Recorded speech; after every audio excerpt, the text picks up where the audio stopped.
কি নাম তাইৰ? আজিজা বেগম ছাৰ। ঘৰ ক'ত? ভাত খোৱা দিয়া চৰত ছাৰ। বৰ দুখীয়া ঘৰৰ ছোৱালী। আগতে স্কুললৈ গৈছিল নে? হয় ছাৰ, পঢ়িছিল। তাই ক্লাছ 7লৈ পঢ়িছিল। ঠিক আছে, তেতিয়াহ'লে আপুনি এটা কাম কৰিব।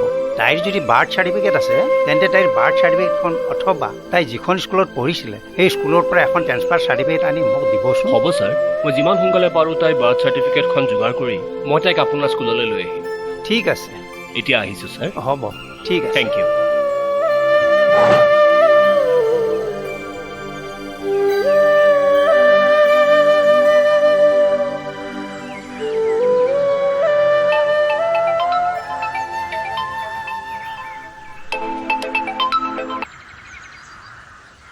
হেল্ল' ছাৰ, কওক। অঁ মইনুল, ক'ত আছা তুমি? ছাৰ ছাইডতে আছোঁ। কাম ঠিকে ঠাকে চলি আছেনে? ছাৰ কামটো ঠিকে ঠাকে চলি আছে, কিন্তু বিহদিয়া ছাইডত অলপমান প্ৰব্লেম হৈছে ছাৰ। প্ৰব্লেম? কি প্ৰব্লেম? প্ৰব্লেম মানে তাতে লোকেল মানুহখিনি অলপমান দিগদাৰি দি আছে ছাৰ। দিগদাৰী? কেনেকুৱা দিগদাৰী? দিনটোত ডোনেশ্যন খুজিবলৈ 4-5টাকৈ পাৰ্টি আহে ছাৰ। কিয়? যোৱা সপ্তাহত গাঁৱৰ উন্নয়ন কমিটিক ৰাস্তাটো বনাবৰ কাৰণে টকা 1 লাখ দিয়া নাছিলা জানো? সেইটোৱে বেয়া কৰিলোঁ ছাৰ। এতিয়া নানান ধৰণৰ পাৰ্টি, নানান ধৰণৰ অনুষ্ঠানৰ নামত এই ৰিচিপ্ট লৈ আহে। গোটেই দিনটো কামেই কৰিম নে সিহঁতৰ ৰিচিপ্ট চাই থাকিম? চোৱা মইনুল, তেনেকুৱা পাৰ্টি আহিবই। আৰু তাতে আমি অসমীয়া মানুহ। আমাৰ 12টা মাহত 13টা উৎসৱ। গতিকে তেওঁলোকৰ লগত কথা পাতি ভালকৈ বুজাবুজি কৰি কামটো কমপ্লিট কৰা। ঠিক আছে ছাৰ। মইনুল, তুমি আজিজাহঁতৰ ঘৰত এবাৰ যোৱাচোন। কিয় ছাৰ? তুমি তাইৰ ঘৰত গৈ তাইৰ বাৰ্থ চাৰ্টিফিকেট আৰু স্কুলৰ চাৰ্টিফিকেটখন দেউতাকক কৈ লৈ আহিবা। কিয় ছাৰ? তাইক মই পঢ়ুৱাম। আচ্ছা, তুমি পাৰিলে আজিয়ে যাবা। হ'ব ছাৰ।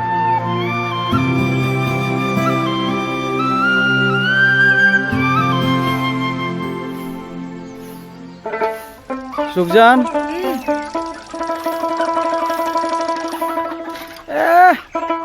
মাছ আজি বিক্ৰীয়ে নহ'ল, সেইকাৰণে ঘৰে ঘৰে গৈ কম দামত দি আহিলো। ই চামচুল ক'ত গ'ল? জানো কৰবাত ওলাই গৈছে। এই ল'ৰাটোৰ মানে পঢ়া শুনাৰ কোনো ধান দাই নাই, খালি তলকে ঘূৰি ফুৰিব। আজি আহক, দি আছো। ৰহিমকা, এই ৰহিমকা। আৰে মাইনুল, আহ আহ, বহ। মইনুল, আজি যা ভালে আছে না? আছে আছে, ভালে আছে। নিজৰ ঘৰতকৈ তাত তাই বেছি সুখী আছে। আৰু শুনকচোন, ছাৰে তাইক স্কুলত নাম ভৰ্তি কৰি দিয়াৰ কথা চিন্তা কৰিছে। এ নাই নাই, তাইক স্কুলত নাম লগাই দিব লাগে। মই কাম কৰা ছোৱালী হিচাপে থৈছো, তাই কাম কৰা ছোৱালী হিচাপে থাকক। সিহঁতে যদি নাৰাখে কৈ দিলে হ'ল। বহুত মানুহে খবৰ লৈ আছে কাম কৰা ছোৱালী লাগে বুলি। নহয় ৰহিমকা, তই কথাটো বুজা নাই। তাই যদি স্কুলত পঢ়ে, বেলেগ কিবা হওক নহওক অন্তত জনা বুজাটো হ'ব। আৰু শুনচোন, তাইৰো পঢ়িবলৈ বৰ মন। এ কোনো দৰকাৰ নাই, মই চাৰ্টিফিকেট নিদো। তাই পঢ়ি উল্টাব নালাগে। তই তেনেহ'লে নিদিয়? নাই নাই, মই একদম নিদো। দে মই যাওঁ। ঠিক আছে, যাওঁ।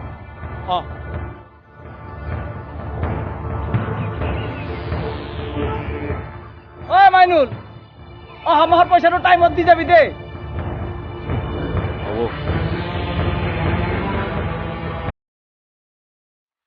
কি চাই আছ? কাম কৰ যা। চান্স পালে খালি কান্দিব চেষ্টা কৰি থাকে।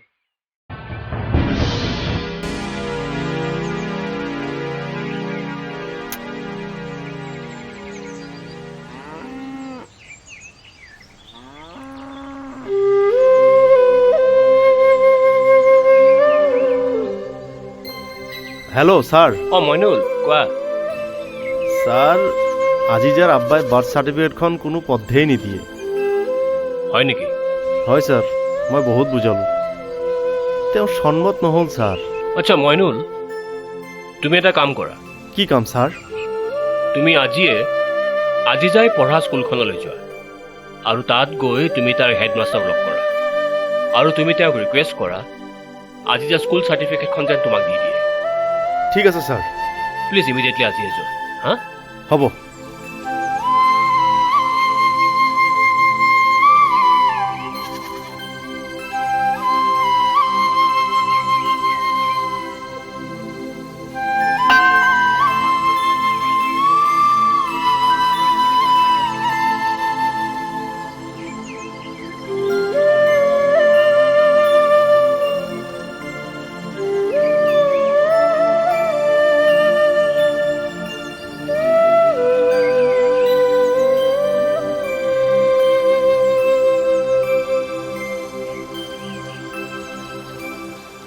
ছাৰ সোমাব পাৰোঁনে? আহা মইনুল বহা বহু দিনৰ পিছত দেখিলোঁ দেই তোমাক। হয় ছাৰ। এতিয়া ক'ত কি কৰি আছা?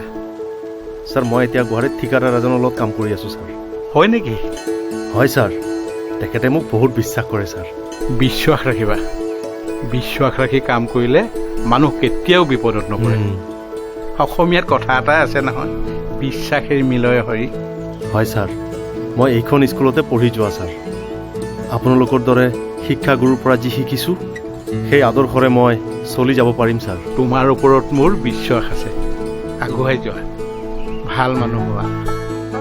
তোমাৰ প্ৰতি মোৰ আশীৰ্বাদ সদায় আছে। দিয়ক ছাৰ। বাৰু মইনুল, ইমান দিনৰ পিছত হঠাৎ তুমি আহি ওলালাহি যে, কিবা কথা আছিল নেকি? ছাৰ মই আহিছিলোঁ আচলতে আমাৰ যে সেই ৰহিমকা তেওঁৰ ছোৱালী আজিজা। আজিজা বৰ ভাল ছোৱালী আছিল। আব্বাকে বোলে তাইক কাৰোবাৰ ঘৰত চাকৰি কৰি পঠালে। তাই পঢ়াটো বৰ ভাল ছোৱালী আছিল। হয় ছাৰ, আপুনি ঠিকেই কৈছে। আচলতে মই তাইক চহৰলৈ লৈ গৈ মই কাম কৰা ঠিকাদাৰ গুণীন চৌধুৰীৰ তাত থৈ আহিছোঁ। তুমি কিন্তু বৰ ডাঙৰ ভুল কৰিলা দেই। হয় ছাৰ, ঠিকেই কৈছে। ভুল বুলিয়েই কওক আৰু যিয়েই নকওক, মই মোৰ ভুল মানি লৈছোঁ। ছাৰ, এতিয়া আচল কথালৈ আহোঁ। আচল কথা মানে কিবা বিশেষ কাম লৈ আহিছা নেকি তুমি? ছাৰ, আচলতে মই আপোনাৰ ওচৰলৈ আহিছিলোঁ আজিজাৰ স্কুল চাৰ্টিফিকেটখনহে ল'বলৈ। School certificate? হয় ছাৰ, আজি মোক মোৰ ছাৰে ফোন কৰি আজিজাৰ আব্বাকৰ পৰা তাইৰ জন্মৰ প্ৰমাণ পত্ৰখন মোক নিবলৈ কৈছিল। কিয়? ছাৰে আজিজাক স্কুলত নাম লগাই দিব বিচাৰিছে। হয় নেকি? বৰ ভাল কথা হ'ব দেই। ভাল মানে ছাৰ, তাইৰ আব্বাকেতো কোনো পধ্যেই চাৰ্টিফিকেটখন নিদিয়ে। সেইকাৰণে ফোন কৰি পেলাই ছাৰক ক'লোঁ আৰু ছাৰে ক'লে তাই পঢ়া স্কুলখনৰ হেড টিচাৰক কৈ তাইৰ স্কুল চাৰ্টিফিকেটখনকে লৈ আহা। ঠিক আছে বাৰু। আজি যাক স্কুলত দিবলৈ তোমাৰ ছাৰে যি চিন্তা কৰিছে বৰ ভাল চিন্তাই কৰিছে। সঁচাকৈ তোমাৰ ছাৰ বৰ ভাল মানুহ। কিন্তু চাৰ্টিফিকেটখন দিয়াৰো কিছুমান নিয়ম আছে নহয়। এই সকলোবিলাক নিয়ম মানি চলিলেহে আমাৰ ভাল। হয় ছাৰ, কিন্তু ছাৰ এতিয়া উপায় কি আছে? উপায় কিবা কৰিব লাগিব ৰ'বা। তাইৰ জীৱনটো ভাল হোৱাটো মোৰো বিচাৰো নহয়। তুমি এটা কাম কৰা, তোমাক চাৰ্টিফিকেট মই দিয়েই দিওঁ। তুমি চহী এটা কৰি লৈ যোৱা আৰু এখন লেটাৰো মই লিখি দিম। তোমাৰ ছাৰৰ পৰা এই লেটাৰখনত এটা চাইন কৰি আনিবা। হ'ব ছাৰ। লোকেল গাৰ্জেন হিচাপে তেওঁ চাইনটো কিন্তু বহুত জৰুৰী। ৰ'বা, কি নাম আছিল? আজিজা। আজিজা বেগম, পিতা ৰহিম আলী, ভাত খোৱা দিয়া চৰ।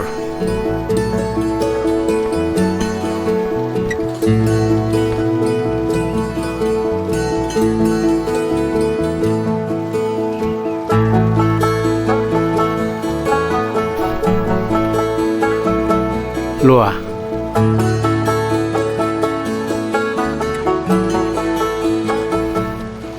ধন্যবাদ ছাৰ। ঠিক আছে, আহিছোঁ ছাৰ। ভাল, যোৱা।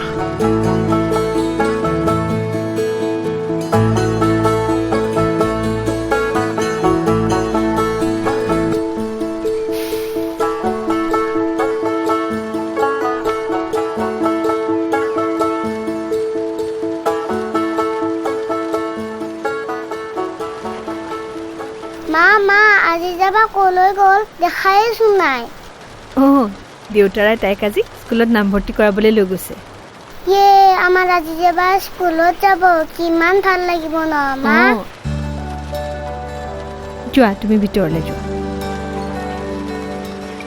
এয়া তোমাৰ কিতাপ আৰু এয়া ইউনিফৰ্ম। আচ্ছা ছাৰ স্কুল কেতিয়াৰ পৰা আহিব লাগিব কাইলৈৰ পৰা স্কুললৈ আহি ক্লাছ কৰিবই পাৰিব মাজনী তুমি স্কুললৈ আহি থাকিবা দেই কেতিয়াও অনাহকত ক্লাছ ক্ষতি নকৰিবা হা হ'ব ছাৰ নাই নাই ছাৰ আপুনি চিন্তা নকৰিব আজি যে বৰ চিনচিয়াৰ ছোৱালী মই তাইৰ পঢ়াৰ আগ্ৰহ দেখিয়ে মই তাইক পঢ়োৱাৰ সিদ্ধান্ত ল'লোঁ আৰু আজি আপোনাৰ অনুগ্ৰহত তাই এডমিশ্যনো পালে নাই নাই মোৰ অনুগ্ৰহ নহয় এয়া আপোনাৰ সদিচ্ছাহে শিক্ষক হিচাপেতো ছাত্ৰ ছাত্ৰীৰ কথা আমি চিন্তা কৰিবই লাগিব গতিকে ছাত্ৰ ছাত্ৰীৰ সুন্দৰ ভৱিষ্যত গঢ়াৰ মানসিকতা গঢ়ি তোলাই হ'ল শিক্ষকৰ দায়িত্ব আৰু মই মোৰ সেইখিনি কামহে কৰিছোঁ কেৱল আপুনি তাইক সময়মতে স্কুললৈ পঠিয়াব দেই নিশ্চয় পঠিয়াম ছাৰ মই কেতিয়াও তাইৰ প্ৰতি ভেদভাৱ নকৰোঁ মই মোৰ নিজৰ ছোৱালীৰ দৰে তাইৰো মই সমানে দায়িত্ব পালন কৰিম এই ফুল কোমলীয়া ছোৱালীজনীক শিক্ষাৰ পৰা বঞ্চিত কৰালে মোক পাপে চুব ছাৰ মৰহি যাব খোজা ফুলপাহিক যদি মই অকণমান সাৰ পানী যোগাব পাৰোঁ তেতিয়া সেই ফুলপাহে এই সমাজখনক সুবাসিত কৰিব আৰু তাকে মই বিচাৰোঁ ছাৰ এতিয়া ছাৰ মই আহিছোঁ ঠিক আছে আজি যা তুমি সময়মতে স্কুললৈ আহিবা দেই স্কুল ক্ষতি ছাৰ। নকৰিবা যোৱা বোলা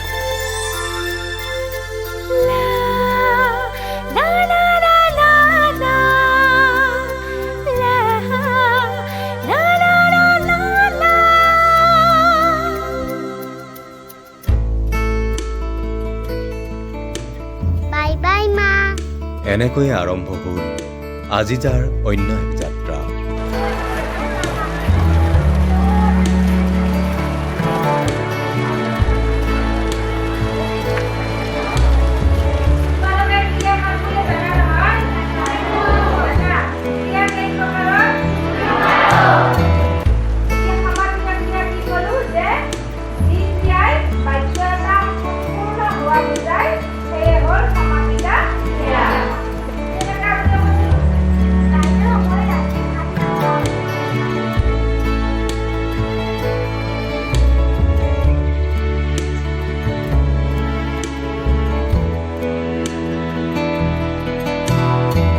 চৌধুৰী পৰিয়ালৰ কাম কাজৰ মাজতেই তাইৰ আছিল শিক্ষাৰ প্ৰতি অদম্য হেঁপাহ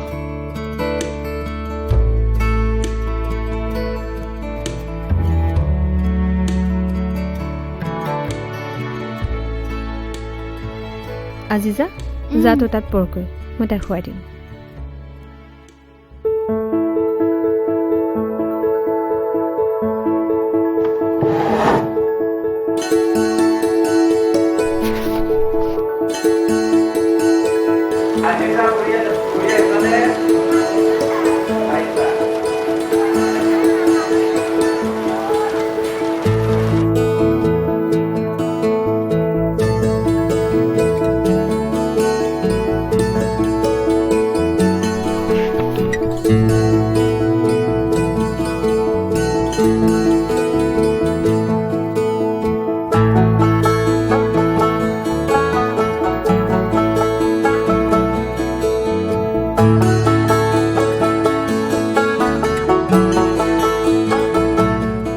পৰিয়ালটোৰ কামৰ দায়িত্ব আৰু তাইৰ শিক্ষা জীৱনটো সমান্তৰালকৈ আগবঢ়াই লৈ গ'ল তাই Thank you, God.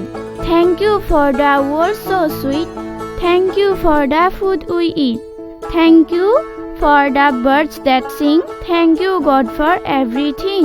হয় নেকি খুব ভাল কথা হয় হয় থেংক ইউ ভেৰি মাছ এৰা শুনিছানে চাওঁ ইফালে আহাচোন কি হ'লনো কি হ'ল জানা আমাৰ আজি আই কেন্দ্ৰীয় চৰকাৰৰ বিশেষ আঁচনি সামাজিকভাৱে দুৰ্বল আৰু সংখ্যালঘুৰ ছাত্ৰ ছাত্ৰীৰ মেধা ভিত্তিত জলপানীৰ ব্যৱস্থা লাভ কৰিছে অহ হয় নেকি অঁ বৰ ভাল কথা হ'ল দিয়া কিন্তু তোমাক ক'লে কোনে এইমাত্ৰ হেডমাষ্টাৰে মোক ফোন কৰি জনালে বৰ ভাল হ'ল তাইৰে কৃতকাৰ্যতা কেৱল তোমাৰ বাবে সম্ভৱ হ'ল কিয় তুমি দেখোন তাইক স্কুলত নাম লগাই দিছিলা হ'লেও তুমি তাইক যি হিচাপে গাইড কৰিছা অইন এগৰাকী মহিলাই কেতিয়াও নকৰিলেহেঁতেন তুমি তাইক নিজৰ ছোৱালীৰ দৰে ট্ৰিট কৰিছা কিয় তাই আমাৰ নিজৰ ছোৱালীৰ দৰে নহয় জানো সেইকাৰণেতো মই স্কুলত নাম লগাই দিছো ৰ'বাচোন দেই মোৰ ফোন এটা অঁ আহিছে ঠিক আছে যোৱা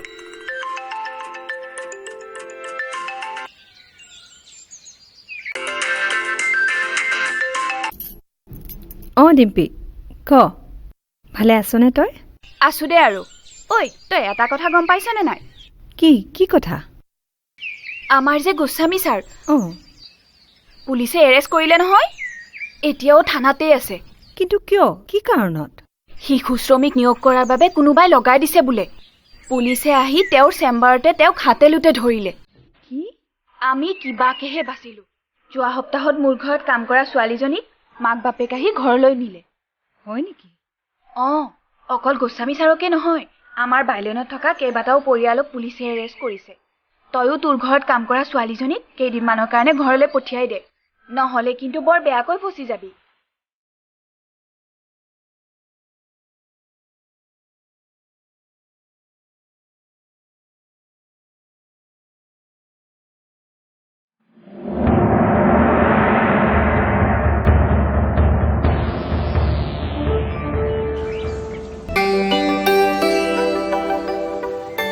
দেখলি এত ৰহিম কাৰাপি এই চাওঁ চাওঁ চাওঁ চাওঁ আৰু একবাৰ চাওঁ। ৰ মই আগে ঘৰত দেখে দেখছা আপিৰ কাৰবাৰ ও ভাবি মিঠে খুৱাব লাগব আজি যাক চাও টিভি তলছি যি সময়ত ৰাজ্যজুৰি শিশু শ্ৰমিক আৰু শিশু নিৰ্যাতনৰ ঘটনাই তলপাৰ লগাইছে ঠিক তেনে সময়তে মই আজি উপস্থিত হৈছোঁ আজিজা নামৰ এগৰাকী ছাত্ৰীৰ ওচৰত যিগৰাকী ছাত্ৰীয়ে গুণীন চৌধুৰী নামৰ এগৰাকী ব্যক্তিৰ ঘৰত বন কৰা ছোৱালী হিচাপে আছে কিন্তু চৌধুৰী দম্পতীৰ সহযোগত এই বন কৰা ছোৱালীজনীয়ে চৰকাৰী বিদ্যালয়খনত নামভৰ্তি কৰি নিজস্ব সাধনা আৰু একাগ্ৰতাৰ বলত কেন্দ্ৰীয় চৰকাৰৰ এখন বিশেষ আঁচনিৰ অধীনত সামাজিকভাৱে দুৰ্বল আৰু সংখ্যালঘু ছাত্ৰ ছাত্ৰীৰ বাবে মেধাভিত্তিক জলপানীৰ ব্যৱস্থা লাভ কৰিছে এই ছাত্ৰীগৰাকীয়ে 100% নম্বৰ লাভ কৰি অঞ্চলটোলৈ গৌৰৱ কঢ়িয়াই আনিবলৈ সক্ষম হৈছে এই ক্ষেত্ৰত মই চৌধুৰী দম্পতীৰ পৰা তেখেতসকলৰ মনৰ ভাৱ জানিব বিচাৰিছোঁ আজি মই আনন্দত আত্মহাৰা হৈ পৰিছোঁ আজি যা বৰ চোকা ছোৱালী আজি যাই যি স্থান পাইছে একমাত্ৰ তাইৰ একাগ্ৰতাৰ বাবে আমি মাথো তাইক নামমাত্ৰ সহায়হে কৰিছোঁ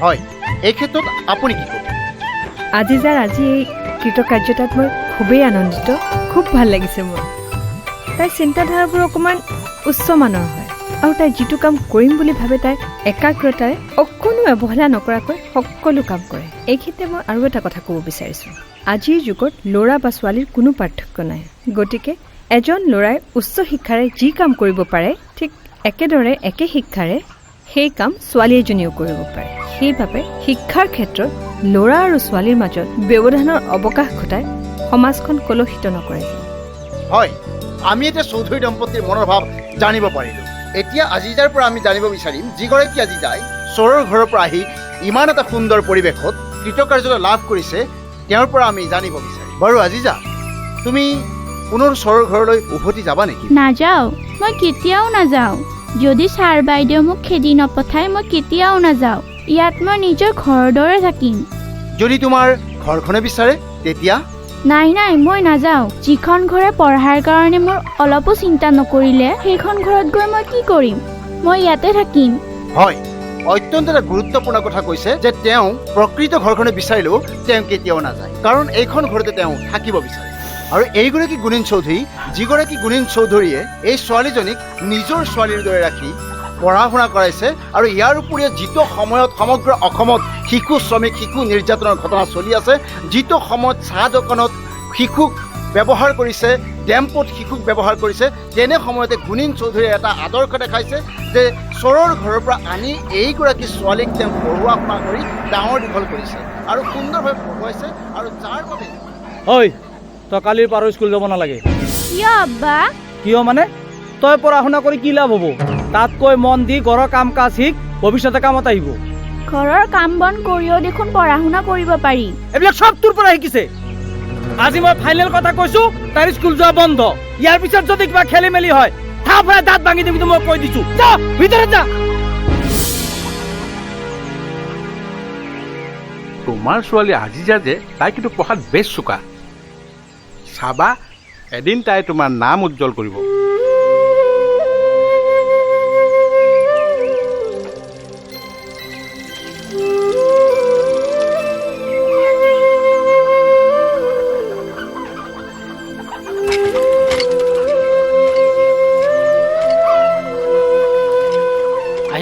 ভাবি মিঠা খাবা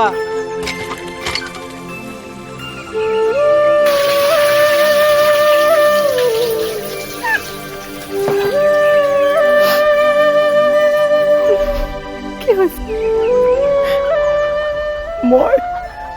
মই এতিয়া বুজি পাইছো মই তাইৰ লগত বহুত অন্যায় কৰিছো। তাই যদি ঘূৰি আহে তাইক মই যিমান পাৰোঁ সিমান পঢ়াম। মই এতিয়া বুজি পাইছো ছোৱালী মানুহ হ'ল বুলিয়ে শিক্ষাৰ পৰা বঞ্চিত কৰিব নালাগে। সেইকাৰণেতো কয় ছোৱালীক পঢ়াওক, ছোৱালীক বচাওক।